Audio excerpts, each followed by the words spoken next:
All right, and credit where credit due, I stole that pun that Gavin ignored from Don Steeler in the chat. So if you want to hate somebody, all right. Fair. Hey everybody, I am here for Aegis Day, which is day 2 of the Invictus show. We are back in Green Circle, which is the habitation area of Orison. Knight left a comment down in the last video and was saying that there's actually another way, which I knew about, but for whatever reason just haven't used it for a while. So if you're in the Habs and you go to your left coming out of the elevator and come over here, it takes you directly to the spaceport without having to go through Providence, that thing over there, the shipyard. So I'm not sure if that is Providence right there. I thought Providence was on the other side. Could be wrong. So here we are on day 2. You can tell it's day 2 because I have changed my clothes, and no human could change their clothes like this. At least not twice a day. That would be ridiculous.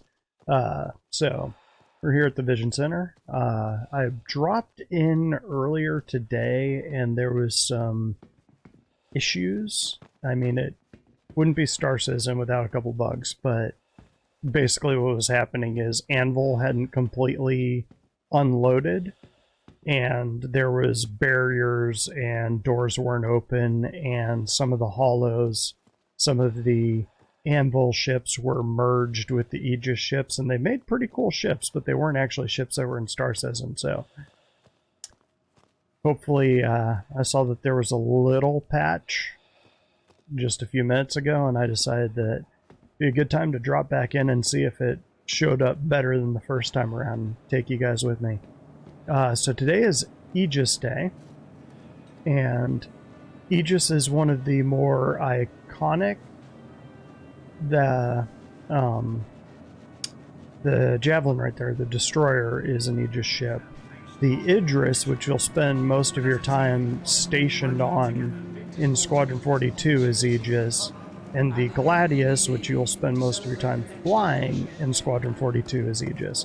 So Aegis plays a big role in Squadron 42, and they're sort of the most militaristic arm. They and Anvil are the two military ships of the verse.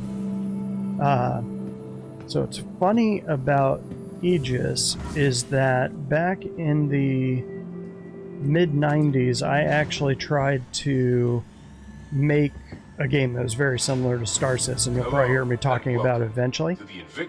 And what it ended up being, it started as a tabletop role-playing game, but one of the companies I had in there that was a military company was called Aegis. Now, keep in mind this was around 95 or 96, so I didn't get it from them. What I actually got it from was I was kind of trying to do a mashup of Shadowrun and Battletech, kind of a long story, and I didn't want to name one of them Ares, so I named it Aegis instead.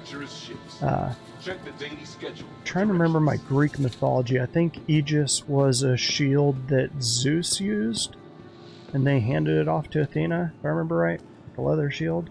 But anyway, so Aegis is heavily associated with the military. And so what you are going to see with Aegis is big military ships, which is what they're kind of known for. Or little military ships too, since the Gladius is actually a light fighter.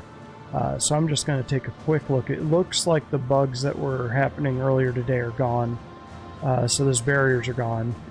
Hopefully that door is open. You couldn't even get to the Vanguards earlier today. So what we're going to do is we're going to do a quick swing through these big ships up here.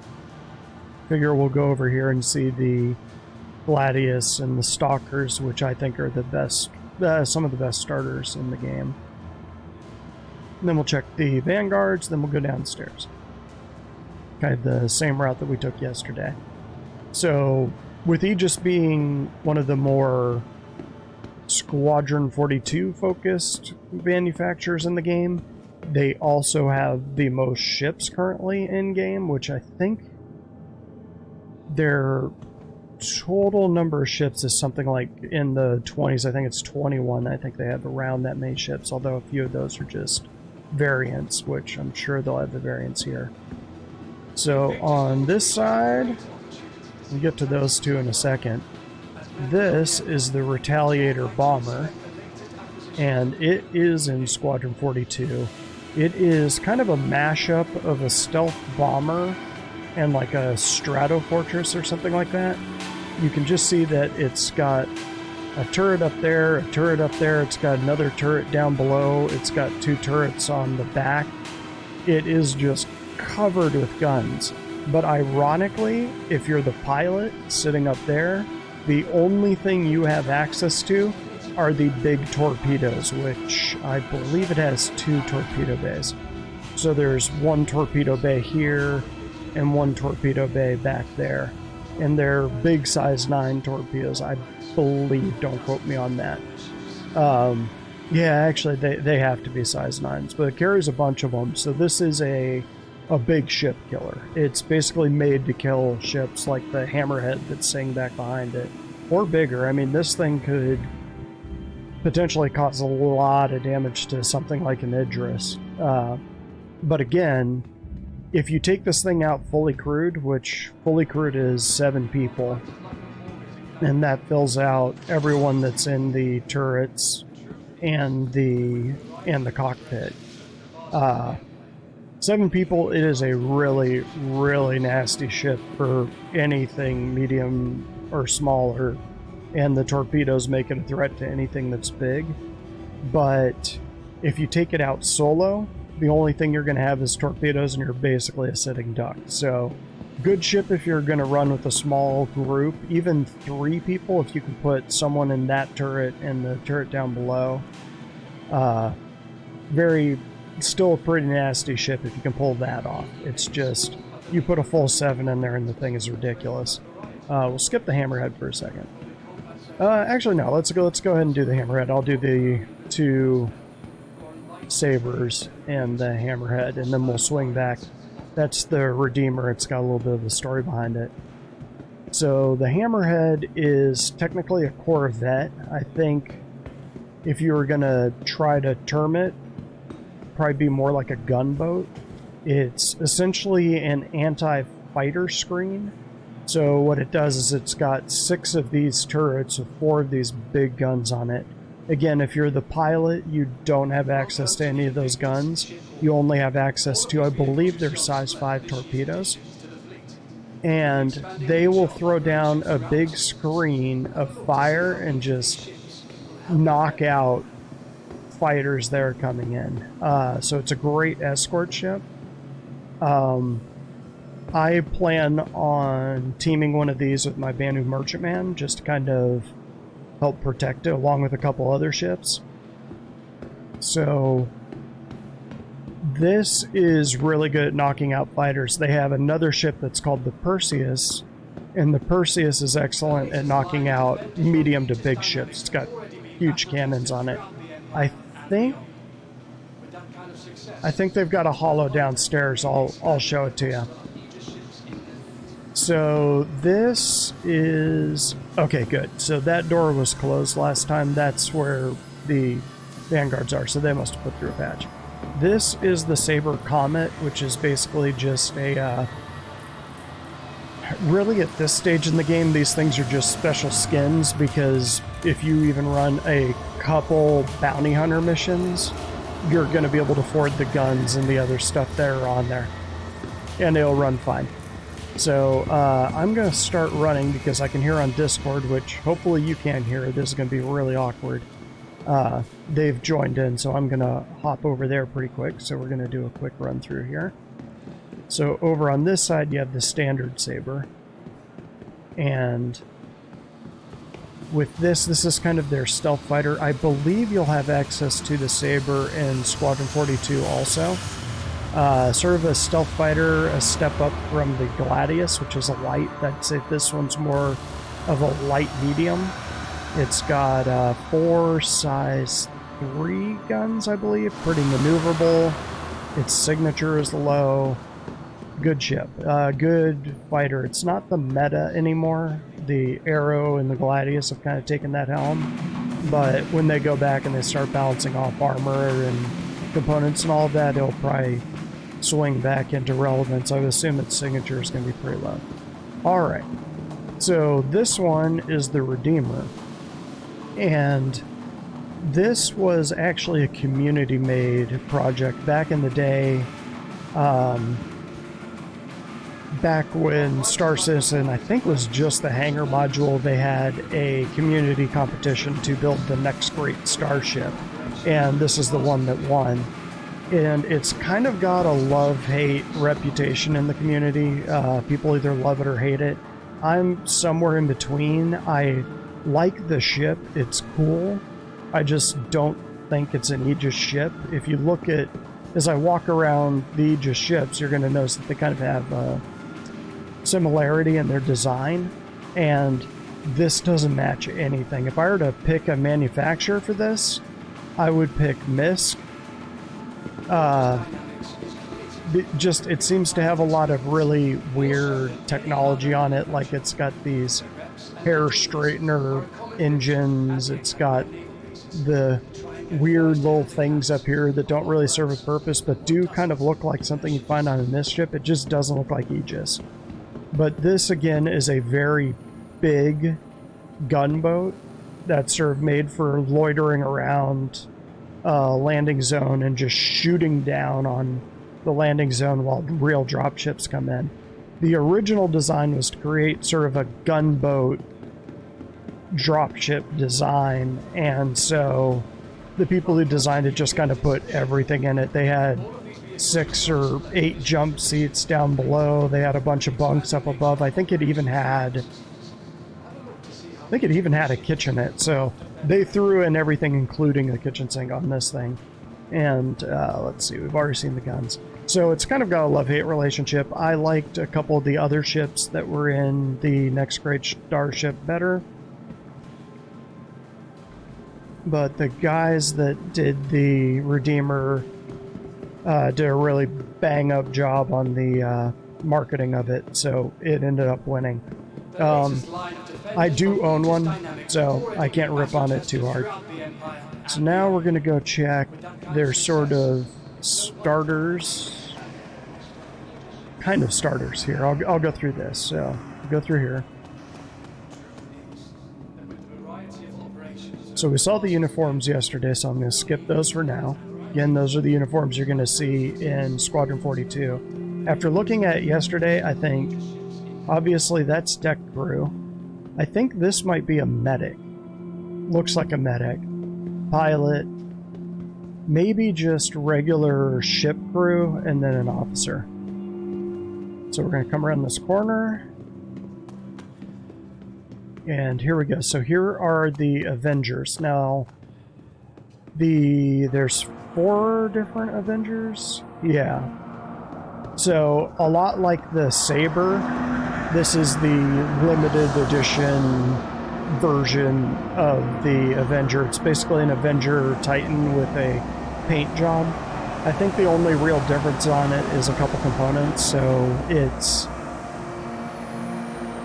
Again, in like an hour of gameplay, you can get this ship up to this ship. So, unless you really like the skin, I'd say just get the starter Titan, which in my opinion is one of the best mid-sized starters in the game because you can do everything in it. So, oh, this is the Titan, so that's got to be the Stalker. We'll get there in a sec. So, the Titan, which again is what I think is one of the best sort of smaller starters. It's right in between sort of the real starters like the Aurora and the 100i and the Mustang. This is kind of a half step up from that, between that and the Freelancers and the Cutlasses and stuff. And this is a ship that you can go pretty far in. The cargo bay isn't big enough for a vehicle unless you have the little golf cart, the PTV, Gray Cat PTV. But right here, you got a bed to log out in. No kitchen. I'm trying to remember if it has a toilet. I don't think it does. So that kind of gameplay you can't. But the cockpit view is amazing. And hang on one sec. I'm going to log in and talk to my friend for a second. Okay, back. So this right here is the Stalker version. So bounty hunting gameplay isn't really in yet. Basically, when you're going bounty hunting right now, you're blowing people up. And you can kind of see the only real difference between this and the Titan is it's got these little capsules here. And these capsules...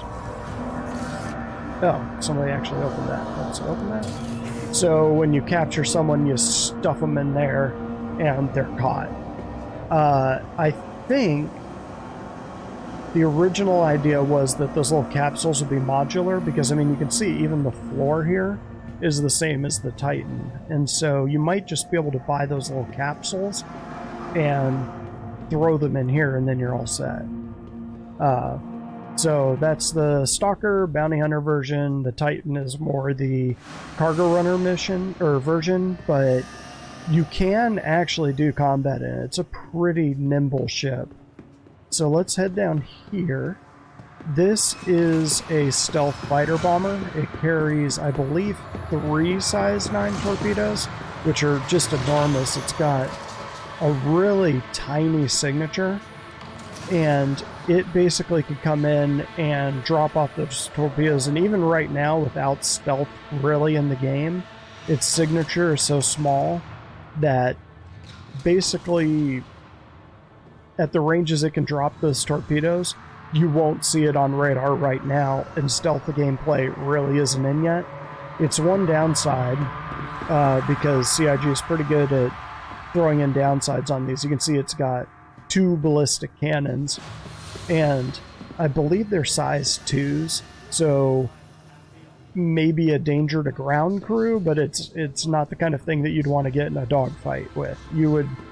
You start fighting other fighters in this, true fighters like the Gladius that's up there, you're toast. So best to fly quiet and drop your torpedoes. This thing is a medium to big ship killer, so think definitely freelancer size, and pretty much I'd say I don't think it could actually kill an 890, but it could do a hell of a lot of damage to it. So we'll get to the Gladius last. This is the...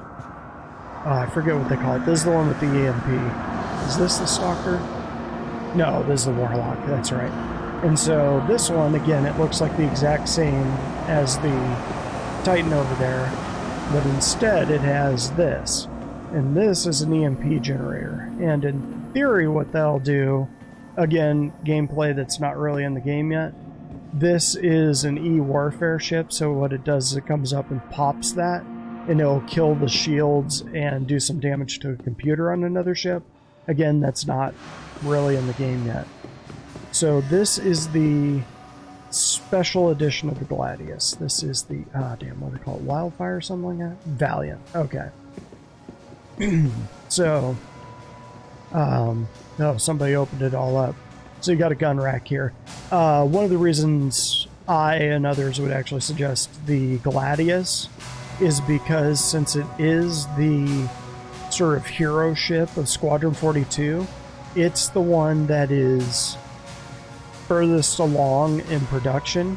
Anytime they go through and they make an advancement in their ship tech, CIG does, they put it in the Gladius first. And that's why generally a Gladius is a pretty good one, because it's pretty far along. And it will always be pretty far along as Squadron 42 is taking precedence over the PU, the game we're in right now. Really good fighter, light fighter, so you probably don't want to tackle big ships in it, but if you're flying against anything like that, or Titans, Freelancers, anything like that, it's a pretty good ship. It and the Arrow tend to go 1-2 in the meta, generally among dogfighters, just because it's a good ship. That one, I think its base guns are bigger than the Arrows. Although the Arrow has more guns, they're smaller, and the Gladius carries more missiles. So it's kind of just, with the smaller ships, it kind of comes down to taste. I think the Arrow might be a hair more maneuverable. Again, the F8 Lightning. Yeah, it's a sexy ship. Okay, let's run over and check out the Vanguards, which I believe are straight across here. Yeah, the store was closed earlier today.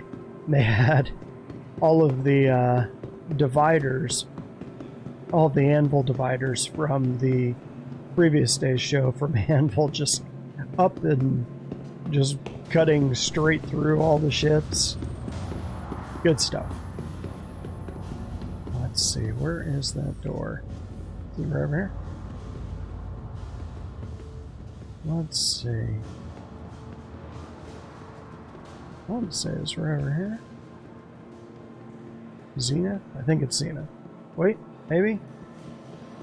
Yeah, that's it. Okay, so we're going over here. Sorry, just big area to hold these ships in it. Let's pop through. I believe it's back this way on this level. And again, because there are so many Aegis ships, these guys actually get the full wing.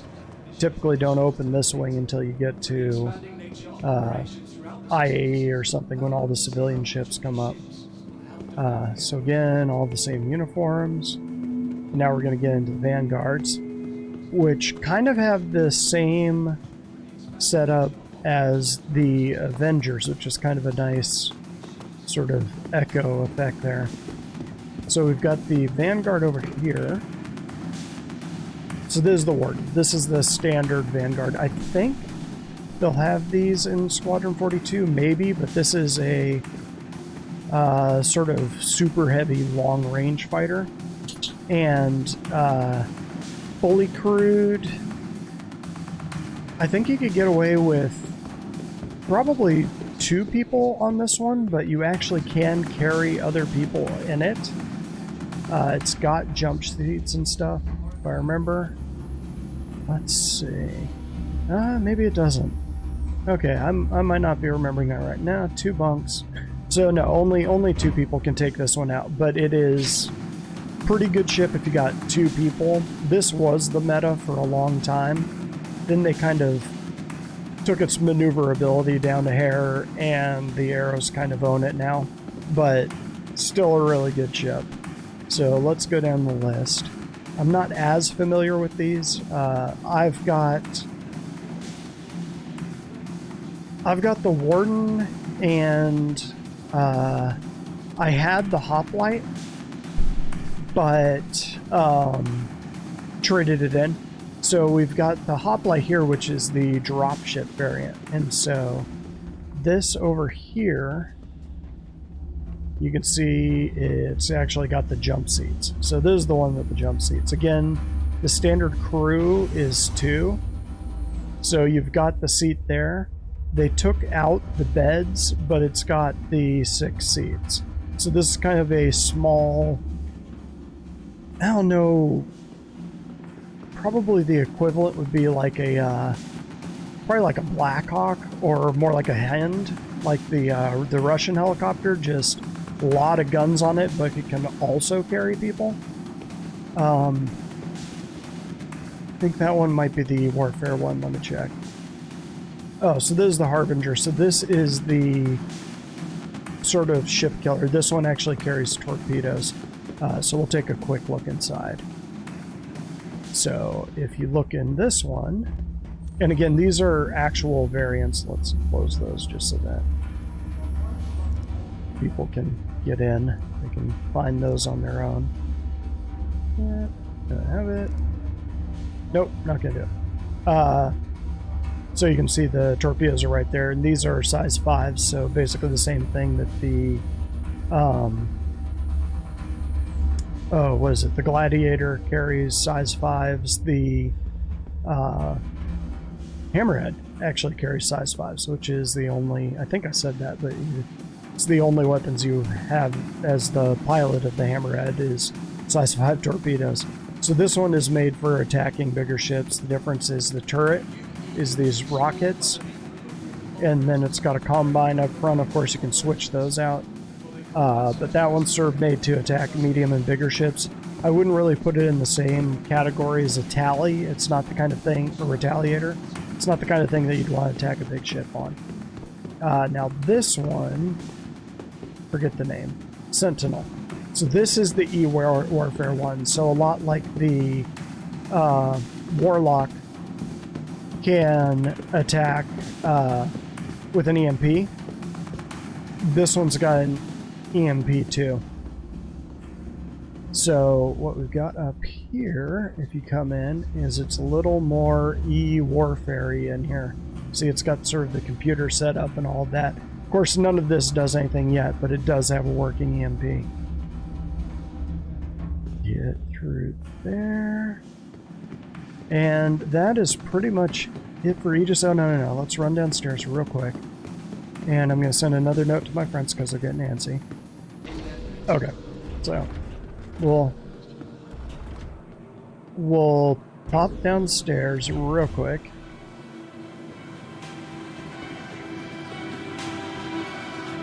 My friends are getting antsy. They want to jump in and see this, and I'm recording, so I can't talk to them. Let's see. Just need to figure out how to do Discord on our multi-thing without actually throwing everyone off and having a weird echo. Working on it. But for right now, it's easier to have Discord disconnected from the actual game itself. Especially since we sometimes drop with their kids, which are younger. So it's not fair. My friends are building up crew already. I don't have crew. My crew is my dog, and he doesn't even have thumbs. So this one right here, this is the Vulcan. It's probably, I'd say probably in between a Freelancer and Constellation size. Think of it as kind of a highway tow truck. It has a little bit of fuel on it, so it can do a little bit of fueling on a ship. It's got a couple of repair drones on it. I believe that's it, but I mean, it does a little bit of the service things, all the little service things. It can carry extra components and maybe some ammunition. So this, if you've got a smaller fleet, Vulcan is a good one to kind of eyeball because it's a great service craft. It's kind of one of those that's really going to help out everyone. It's not strong on its own. It's not the kind of thing that you take out as a starter ship if you're solo. But if you're sort of out in the verse with a small group of friends and you all got your own ship, if somebody has one of these, they're probably going to be the most popular person in your group because everybody's going to be having component fires and stuff like that. Oh, they actually don't have the Perseus in this one. Okay, so right now in my current fleet, I have an A2, which is a big bomber. And that was part of my original concept of my fleet, which was basically just going to kind of be support and drop ships and stuff like that. But I kind of always knew the Banu Merchantman was going to be my ship. And so I've been gradually upgrading my fleet to support sort of the interstellar fleet that'll go system to system and kind of move in, do industrial stuff, and then move on to the next system. But one of the goals of doing that is I'm also planning on being something of a gray trader, so possibly trading with, let's call them creative procurement specialists, definitely not pirates. They're pirates. But if you're trading with creative procurement specialists, you gotta look nasty enough that they're not just gonna look at your Banu Merchantman and be like, wow, that's a giant loot pinata that I'm gonna smash open, take, and make it my own along with all the cargo in it. And so I have been gradually building up ships that I'll be putting around that. And this is one of them. So what I'm going to do is the A2, which is a huge bomber, which you're not going to be bombing a whole lot in space. I've got a CCU to one of these. So what this is a mine layer. It can drop in mines from there, and off the back. And it can pull them out. So, you can't hear it, but my friends are giving me a lot of crap right now because I'm not jumping in, so I'm going to speed this up just a little bit. Basically, it's a mine layer. There's two different kinds of mines. One act is kind of like a size 5 torpedo, and it explodes with that sort of force. And the other one, I believe, has like size 2 or 3 guns on it. And so one, again, is for killing fighters. The other one is for killing bigger ships. Like if a ship the size of a Polaris flies through size 5 torpedoes, it's gonna feel it at the end of it. 1, it might be able to shrug off, but like 20, it's toast. This is a sub-capital ship. Yeah, it's a little bit bigger than the Hammerhead.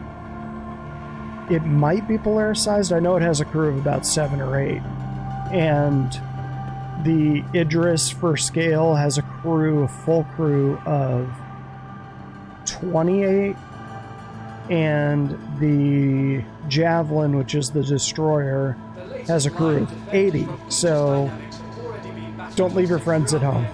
Alright, gang, I'm signing off so I can go join my friends. Hop in, have fun, see you in the verse. See me next time.